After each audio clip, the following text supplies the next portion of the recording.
यहां पर चुनाव में समाजवादी पार्टी का झंडा बुलंद करने वाले हमारे सेक्टर, बूथ और गांव-गांव के हमारे तमाम समाजवादी साथी, इस चुनावी जनसभा में उपस्थित बड़ी संख्या में आदरणीय बुजुर्ग, नौजवान साथी, माताएं, बहनें और पत्रकार बंधुओं, मैं सबसे पहले कुनरकी विधानसभा के अपने सभी समाजवादी साथियों का बहुत बहुत धन्यवाद और आभार प्रकट करना चाहता हूं। मैं देख रहा हूं मैदान में बड़ी संख्या में हमारे साथी दिखाई दे रहे हैं और ये वही साथी हैं जिन्होंने समय समय पर समाजवादी पार्टी को हमें जिताने का काम किया है। मैं आपका विशेष धन्यवाद दूंगा और मैं आभार भी प्रकट करूंगा कि आप लोगों ने समाजवादी पार्टी के फैसले का हमेशा समर्थन किया है। मुझे याद है जब पिछला विधानसभा का चुनाव था, उस समय हमारे विधायक रहे हाजी रिजवान साहब, इनकी टिकट मैंने काट दी थी। ये टिकट किसी और ने नहीं काटी थी, ये टिकट हमने काटी थी। हमारे जो नेता हैं, हमारे आप लोग जानते होंगे कि हमारे पूर्व में रहे बहुत शानदार नेता शफीकुर रहमान बर्क साहब चाहते थे कि जियाउर रहमान बर्क हमारे विधायक बन जाएं। मुझे याद है जिस समय वो मुझसे मिलकर के आए थे और उस बातचीत में मुझे लगा कि उनकी इच्छा है कि उनके सामने ही उनका पोता सांसद बन जाए, विधायक बन जाए, कुछ बन जाए। मैंने कहा हमसे ये क्या करवा रहे हो आप, टिकट कटवा रहे हो। उन्होंने कहा कि हमारे पोते को बना दो विधायक। मैंने कहा कि ठीक है, आपकी बात मानी और हमने उस समय विधानसभा में टिकट दे दी और अपने हाजी रिजवान साहब की टिकट कट गई। आप लोगों ने एक नहीं मानी इनकी। ये जाकर के जिस दल में प्रीपेड पोस्टपेड से काम चलता है, उस दल में चले गए। लेकिन कुनरकी की जनता ने, यही नौजवान, यही बुजुर्ग, इन्होंने एक नहीं मानी और समाजवादी पार्टी के चुनाव चिन्ह साइकिल पर आपने वोट दे करके यहां से विधायक चुन करके विधानसभा में भेजा। कुछ चीजें हमारे आपके हाथ में नहीं होती हैं। हम लोग लाख कोशिश करें लेकिन हमारे हाथ में नहीं चीजें। हमने, पार्टी ने और आपने अपना नेता खो दिया।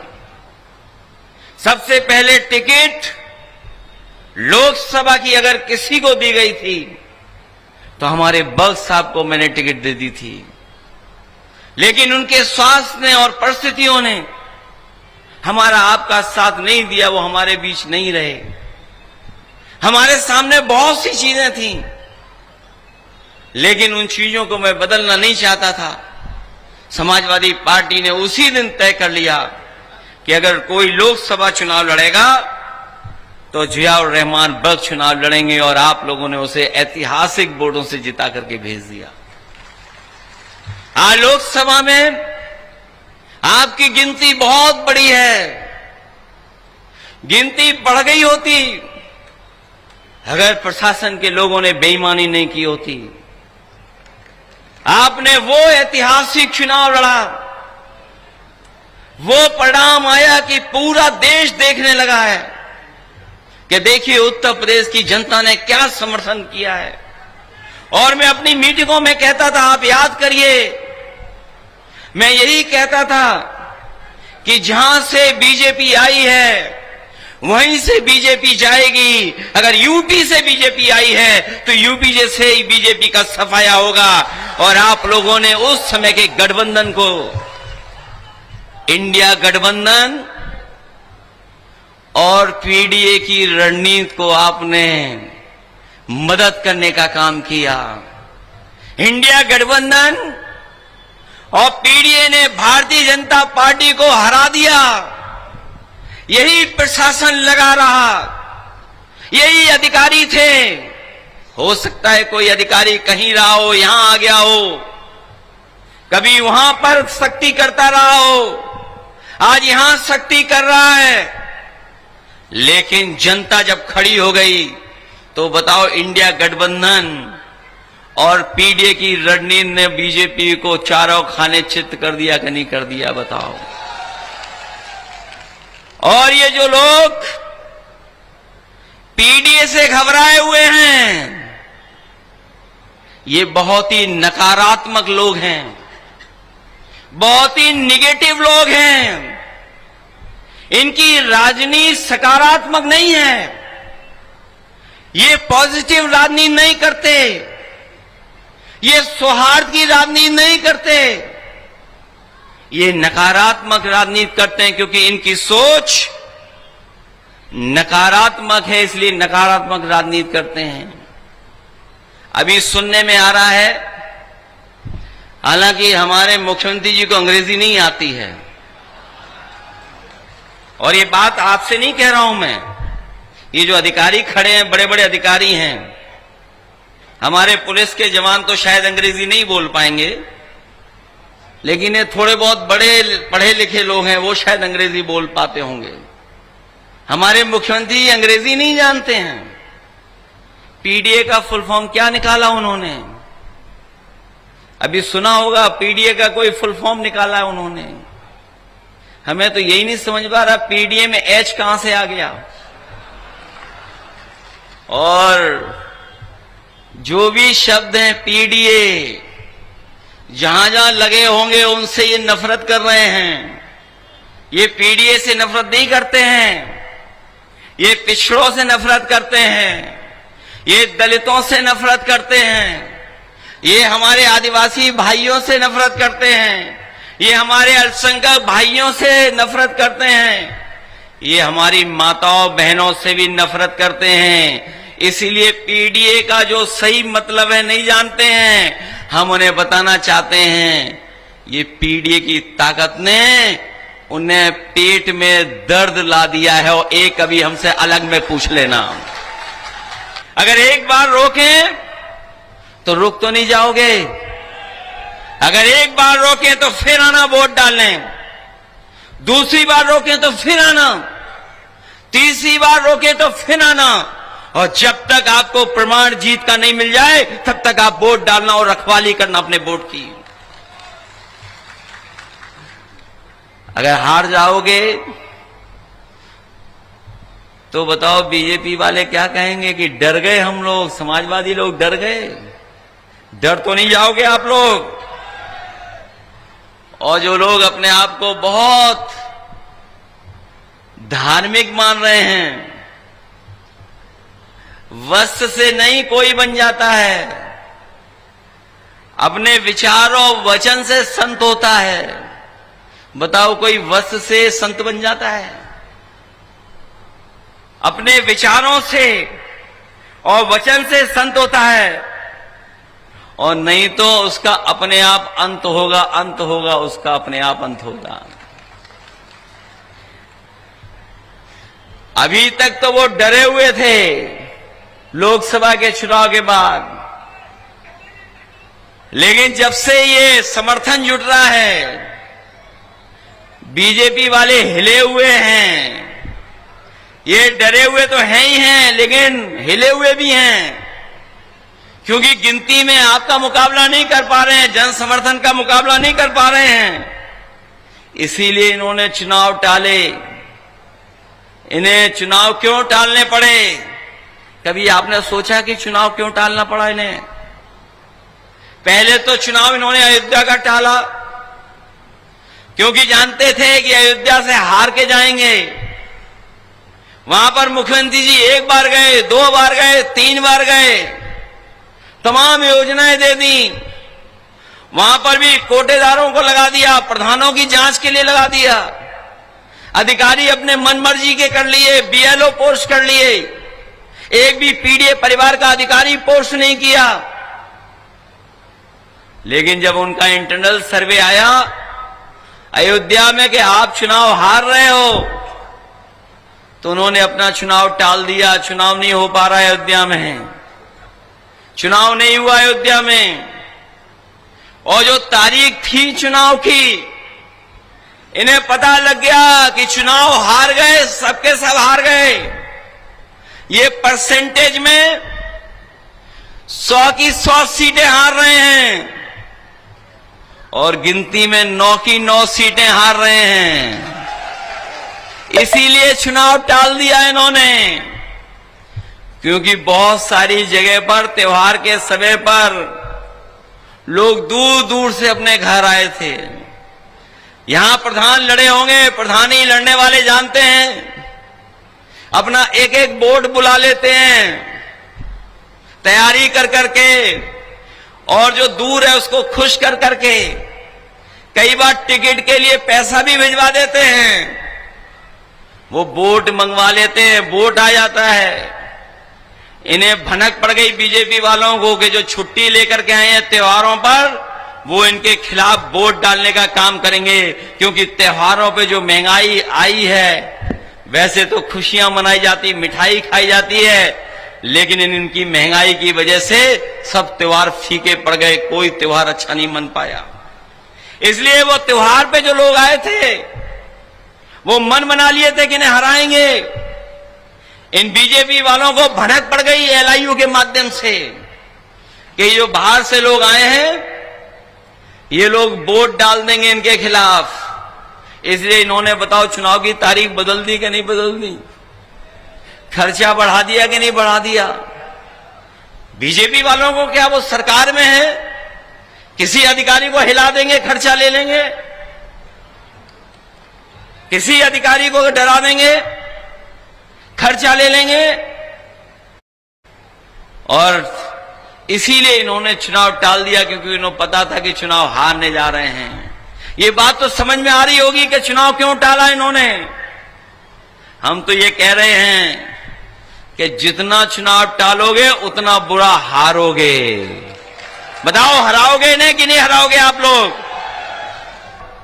ये किसी के नहीं है, पुलिस प्रशासन वाले लोग, ये कल आपके थे, आज इनके हैं। इनको ये भी पता है कि कल जो भविष्य है वो समाजवादियों का है, पीडीए का है, इंडिया गठबंधन का है।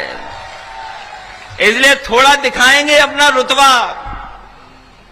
अगर ये रुतबा दिखाएं तो खामोश हो जाना, लेकिन याद रखना वोट ही असली ताकत है। ये वोट ही छीनना चाहते हैं, वोट ना पड़े, इसलिए पहले ये वोटर लिस्ट में हेराफेरी करना चाहते थे। पार्टी ने सुझाव दिया, तख्ती लेकर के पहुंच गए, कोई वोट वोटर लिस्ट से नहीं काट पाए ये लोग। बताओ ये वोट क्या काट पाए? और मैं आपसे कहना चाहता हूं, वोटर लिस्ट से अगर वोट कटाओ किसी का, अगर कोई काट दे वोट वोटर लिस्ट से, तो पिछला जो वोट डाला था उस वोटर लिस्ट की कॉपी और इस चुनाव में जो वोट कटा उसकी फोटोकॉपी हमें दे देना आकर के।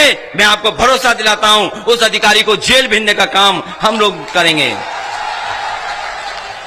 मैंने एक बार आरोप लगाया था 2022 के चुनाव में, मैंने 2022 के चुनाव में आरोप लगाया था और मैंने ये कहा था कि चुनाव आयोग ने जानबूझ करके समाजवादी पार्टी का वोट वोटर लिस्ट से हटा दिया। ये बात मैं 2022 की बता रहा हूं आपको। जब ये आरोप लगाया हम लोगों ने, तो चुनाव आयोग ने मुझे नोटिस दिया कि किस आधार पर अब ये आप कह रहे हो। जब मुझे नोटिस मिला तो मैंने 18,000 अपने कार्यकर्ताओं का एफिडेविट के साथ चुनाव आयोग को सूची दे दी। आज तक चुनाव आयोग को समझ में नहीं आ रहा कि क्या कार्रवाई करें। और मैं आपको भरोसा दिलाता हूं, वो जो कागज रिकॉर्ड पर है, सरकार कागज से चलती है। जो रिकॉर्ड पर कागज है वो कागज कभी खत्म नहीं होता है। जब कभी भी मौका मिलेगा उन दोषी अधिकारियों के खिलाफ कार्रवाई करने का काम होगा। और जब ये आपको डराने आए, आपका वोटर आईडी छीनने आए, और राशन कार्ड वाले, राशन वाले तो वही हैं जो लखनऊ दिल्ली से राशन ही नहीं आ रहा है, राशन क्या मिलेगा तुम्हें। ये जो आईडी कार्ड छीन रहे हैं, वोटर लिस्ट छीन रहे हैं, सब पर मोबाइल है, सबके मोबाइल पर कैमरा है। अरे मेरे समाजवादी साथियों, कैमरे से फोटो क्यों नहीं खींच ले रहे हो? खींचिए फोटो, वीडियो बनाइए और दीजिए हमें, क्योंकि वीडियो जब भी चलेगा और दोषी के खिलाफ कार्रवाई करनी पड़ेगी तो वो हमारे पास सबूत होगा, जिसकी वजह से इनको सजा दिलाने का काम करेंगे। इसलिए डरिए नहीं, घबराइए नहीं। सुना है मुख्यमंत्री जी ये बोल रहे हैं कि हम महिलाओं का सम्मान नहीं करते हैं। ये मुख्यमंत्री जी क्यों बोल रहे हैं और किस आधार पर बोल रहे हैं? मैं तो अपनी माताओं बहनों से कहूंगा, किस आधार पर ये बोल रहे हैं? कोई आधार तो होगा जिसकी वजह से ये बोल रहे हैं, या वैसे ही कपड़े पहन के, वस्त्र पहन करके बन गए हो कि सब तुम्हारा सच मानेंगे। याद रखना, ये कुछ लोग ऐसे हैं जो वस्त्र बदल करके आ रहे हैं और झूठ भी बोल रहे हैं। जो लोग कह रहे हैं कि हमारी सरकारों में, समाजवादी पार्टी के समय पर महिलाएं और बेटियां सुरक्षित नहीं थीं, कोई आधार तो होगा उनके पास, कोई आंकड़ा तो होगा उनके पास। और सच्चाई तो यह है कि अगर एनसीआरबी का आंकड़ा आप देख लोगे तो सबसे ज्यादा असुरक्षित अगर महिलाएं और बेटियां किसी की सरकार में तो भारतीय जनता पार्टी की सरकार में है। न केवल भारतीय जनता पार्टी की सरकार में असुरक्षित हैं, बल्कि भाजपाइयों से भी वो असुरक्षित महसूस कर रही हैं। और ये बात, मेरी बात न माने कोई तो कानपुर की घटना, आज ही जेल गया है वो भाजपाई, आज ही जेल गया है। एक बेटी और एक महिला के साथ जो व्यवहार कर रहा था, आज ही जेल गया है। ये मैं देख रहा हूं, कुछ मुस्कुरा दिए नौजवानों ने, शायद उसका वीडियो देख लिया होगा जो व्हाट्सएप पर और सोशल मीडिया पे चल रहा होगा। बताओ वो किसकी सरकार का है, किस पार्टी का व्यक्ति है? बीजेपी का नेता है। आपने वो खबर भी पढ़ी होगी जिसमें बेटी ये कह रही है कोर्ट में कि मुझसे अगर कोई सवाल जवाब वकील करना चाहता है, कोर्ट में कुछ मुझसे सवाल पूछना चाहते हो तो मुझसे ऑनलाइन पूछ लो, हम कोर्ट में नहीं आना चाहते। कोर्ट में जिस तरीके से सवाल पूछे जा रहे मैं जवाब नहीं दे पा रही हूं। बताओ उस बेटी के साथ अन्याय किसने किया था? बीएचयू बनारस प्रधान सांसद जी के क्षेत्र का मामला है, जो प्रधान सांसद हैं उनके क्षेत्र का मामला है। बीएचयू जो सबसे ज्यादा प्रेस्टिजियस यूनिवर्सिटी है, बीएचयू सबसे ज्यादा प्रेस्टिजियस न केवल भारत में बल्कि दुनिया में सबसे प्रेस्टिजियस संस्था है, जिसमें महात्मा गांधी जी से लेकर के देश के महान लोग गए हैं। और जिस संस्थापक ने किस मंशा, किस नियत, किस समाज को सुधारने के लिए बनाई थी, बताओ वहां पर एक बेटी के साथ घटना हो जाए, बलात्कार हो जाए, छेड़खानी हो जाए, और जो तीनों दोषी हैं जो जेल होकर के आए, वो जानते हो किस पार्टी के सदस्य हैं वो लोग? बीजेपी के सदस्य हैं। बीजेपी के सोशल मीडिया के वो इंचार्ज रहे हैं, आईटी सेल के इंचार्ज हैं। वैसे तो योगी जी किसी के साथ फोटो नहीं खिंचवाते हैं, किसी के साथ फोटो नहीं होगी उनकी, एक आध कोई खिंचवा लिया हो तो खिंचवा लिया हो,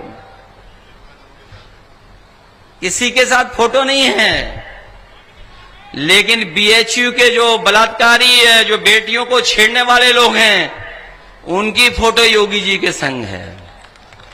बताओ फोटो झूठ बोल रही है क्या? और मैं ऑन रिकॉर्ड कह रहा हूं पत्रकार साथियों, कभी भी बेटियां, महिलाएं कभी आत्मदाह करने इतनी लखनऊ में नहीं आई जितनी भारतीय जनता पार्टी की सरकार में न्याय मांगने के लिए मुख्यमंत्री आवास में उन्हें आत्मदाह करना पड़ा। बेटियों को आत्मदाह करना पड़ा, और तब आत्मदाह करना पड़ा जब रहे होंगे मुख्यमंत्री जी रहे होंगे, और मुख्यमंत्री जी न रहे होंगे तो उनके जो सलाहकार लोग हैं वो रहे होंगे, वो तो रहे होंगे मुख्यमंत्री आवास में। आप ऑनलाइन रिकॉर्ड चेक कर लीजिए, और मैं पत्रकार साथियों से कहूंगा कि आप लोग भी जानकारी कर करके छापो, चलाओ टीवी पर, और नहीं चला पा रहे हो तो कम से कम अपना जो प्राइवेट हैंडल होता उसी से जारी कर दो न्यूज। बताओ, इतनी बेटियों के साथ, महिलाओं के साथ आत्मदाह करना पड़ा हो, किसी को कभी नहीं करना पड़ा होगा। और जो एनसीआरबी के आंकड़े बताते हैं वो यही बताते हैं कि उत्तर प्रदेश में सबसे ज्यादा उस असुरक्षित महिलाएं और बेटियां कहीं हैं तो वो भारतीय जनता पार्टी की सरकार में हैं। इसलिए आप सबसे मैं अपील करने आया हूं कि ये चुनाव उत्तर प्रदेश की जनता देख रही है, उत्तर प्रदेश की जनता की निगाह लगी हुई है। ये उपचुनाव जरूर है, लेकिन आने वाले समय में सरकार किसकी बनेगी उसका भी चुनाव है।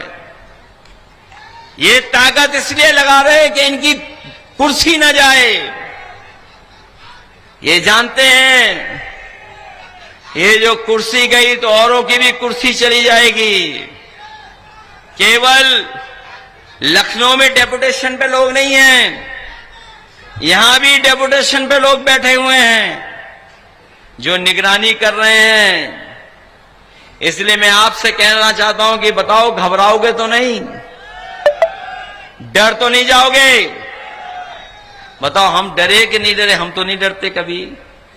मुझे याद है जेपी नायसी जयप्रकाश जी के नाम पर जो बना है लखनऊ में म्यूजियम, उसमें एक बार पुलिस लगा दी उन्होंने गेट पर, इतनी फोर्स लगा दी कोई नहीं जा सकता था। मैं गया, मैंने देखा कि फोर्स लगी हुई है, क्या रास्ता निकालें? हमें कुछ समझ में नहीं आया, क्योंकि सर पे लाल टोपी थी। हमने पूरा का पूरा गेट फांद करके सीधे अंदर जाकर के हम लोग जेपी जी के प्रतिमा पर माल्यार्पण करके आ गए। बताओ, माल्यार्पण करके आए कि नहीं आए? पुलिस खड़ी देखती रह गई। और इस बार जब आई थी तारीख, वो नौ हमारे जो त्योहार होते हैं, उन त्योहारों के समय पर उन्होंने टीन शेड लगा दी, इतनी ऊंची ऊंची टीन शेड। वो घबरा गए कि हम फिर कूद जाएंगे उस गेट को। टीन शेड लगा दी उन्होंने। मैं रात को देखने गया, मैंने कहा टीन शेड लगा दी, कोई बात नहीं, मैं सुबह आकर के देखूंगा कि कैसे अंदर चले जाएं। पता लगा इतनी फोर्स लगा दी, और इन्हीं पुलिस फोर्स के बड़े अधिकारी आए हमारे पास। 3 बड़े अधिकारी आए, बोले आप वहां मत जाइए। मैंने कहा नहीं जाऊंगा वहां पर, लेकिन जेपी जी के आप माल्यार्पण जरूर करूंगा। हम लाए प्रतिमा और उनके सामने रख करके माल्यार्पण कर दिया। और मैंने उनसे कहा कि ये गेट पे जो टीन शेड लगाई है आपने, ये जब तक टीन शेड लगी रहेगी मैं नहीं जाऊंगा। जिस दिन टीन शेड हटेगी उसी दिन फिर अंदर जाकर के माल्यार्पण कराऊंगा। और आप पता कर लेना, अभी भी टीन शेड लगा करके रखवाली कर रहे हैं उसकी। कैसे बीजेपी वाले हो, कोई काम ही नहीं आपके पास। इसलिए घबराओ मत। क्या घबरा जाओगे आप लोग? घबराने वालों का कोई कुछ नहीं होता भविष्य। और ये तो बहादुर लोग हैं यहां पर। मैं आपको कहना चाहता हूं कि सरकार ही न्याय दिलाएगी और कोर्ट न्याय दिलाएगा। जो कुछ परेशानियां आ रही हैं, जो रामपुर में भी परेशानी आई है मोहम्मद आजम खान साहब पर, उसकी मदद कोर्ट करेगा या सरकार करेगी? क्योंकि उनको झूठा फंसाने का काम किया है। हम लोग बिल्कुल सरकार के करीब पहुंच रहे हैं, क्योंकि पीडीए की ताकत से ये घबराए हुए हैं। जब से पीडीए का नारा दिया है, भारतीय जनता पार्टी के लोगों को समझ में नहीं आ रहा है इसकी काट क्या ढूंढे, इसीलिए इधर उधर वाली बातें कर रहे हैं। न जाने कौन सी डिग्री पाए हैं जो पीएडी का फुल फॉर्म भी नहीं जानते, पीडीए का पता नहीं कहां से क्या जोड़ देते हैं, इसका ही कोई हिसाब किताब नहीं है। इसलिए मदद करिए आप लोग, जिताइए आप लोग, और अगर कोई घबरा रहा हो तो हमारे साथ हेलीकॉप्टर में चले, हम उसे ले जा रहे हैं। कोई घबरा तो नहीं रहा यहां पर, मंच वाले तो नहीं घबरा रहे हैं। मुझे लगता है कोई मंच पे घबराने वाला बैठा हुआ है। कोई घबराने वाला तो नहीं है। ये कोई इसलिए नहीं घबराएंगे, अगर घबरा गए तो टिकट नहीं मिलेगी इनको। अगर इन्होंने अधिकारियों से सांठ-गांठ की, मैं कह रहा हूं अभी किसी अधिकारियों से सांठ-गांठ मत करना, कोई दोस्ती नहीं है। ये कोई एक गड़बड़ तो नहीं कर दोगे? कोई है तो नहीं ऐसा जो मिला हुआ हो अधिकारियों से? ये देखो अधिकारी भी साथ देने लगे, सब मुस्कुरा रहे हैं, सब साथ देंगे आपका। और इनसे अकेले में पूछना, सरकार तो समाजवादियों की अच्छी थी, वो कोई सरकार ऐसी नहीं है।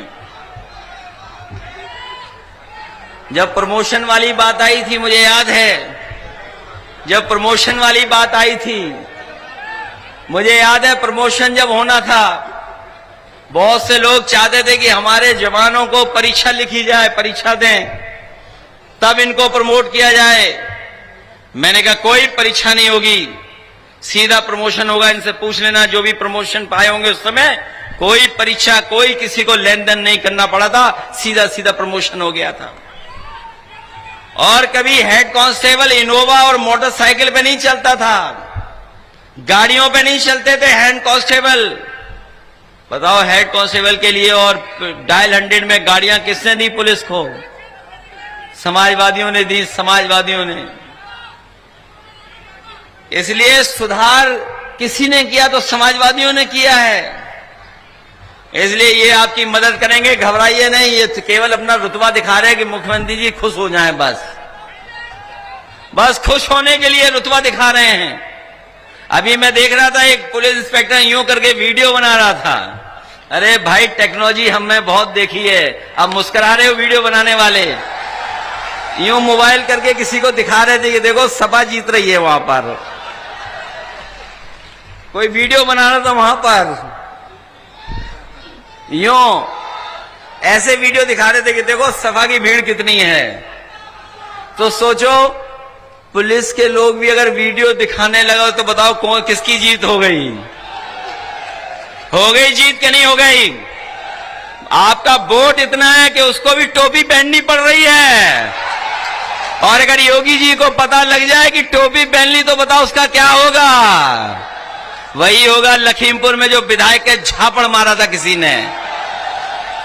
वो सब विधायक तैयार हैं इस बार। बताओ, विधायक को झापड़ मारा था कि नहीं मारा था? क्या हुआ? विधायक को झापड़ मारा। वो सब विधायक बैठे हुए हैं गिनती कर करके, बस वो इंतजार कर रहे हैं।